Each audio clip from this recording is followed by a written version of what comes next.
This package charts a course for the world to deliver on the promises made in Paris. This Glasgow Climate Pact drives action on adaptation.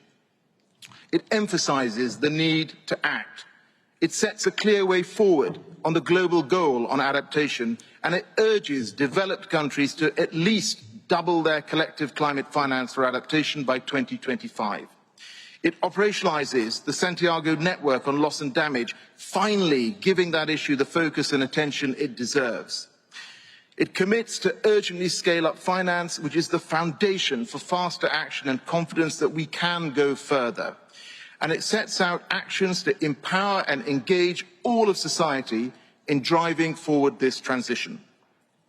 Collectively, we have acknowledged that a gulf remains between short-term targets and what is needed to meet the Paris temperature goal.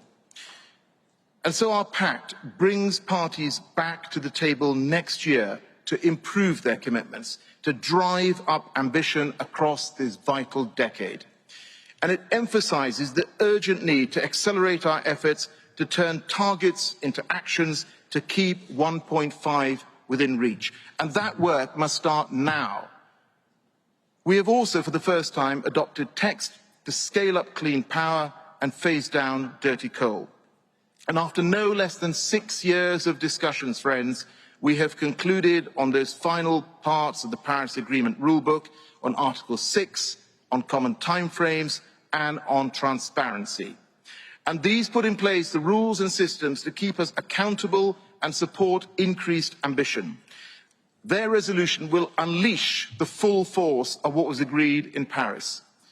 This is real progress in keeping 1.5 degrees within reach. Progress that we have made together. But the need for continual action and implementation to match ambition must continue throughout this decade. I think today we can say with credibility that we have kept 1.5 degrees within reach, but its pulse is weak.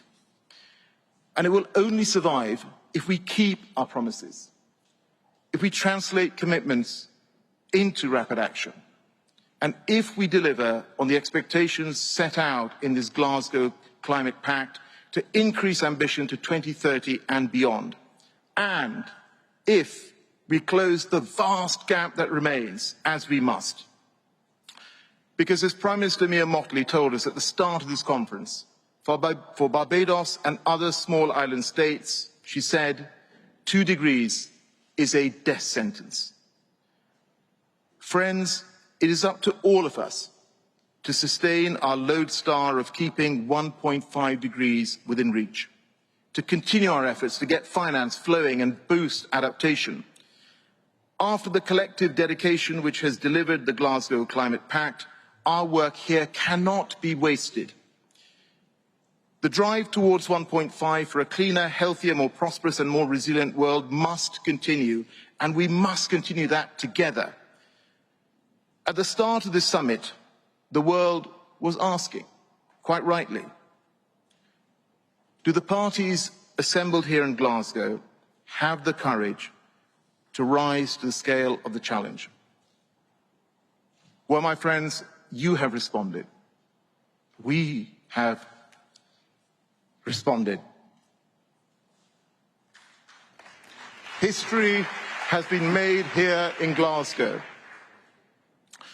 And what we now need to ensure that the next chapter charts the success of the commitments that we have solemnly made together in the Glasgow Climate Pact. Thank you.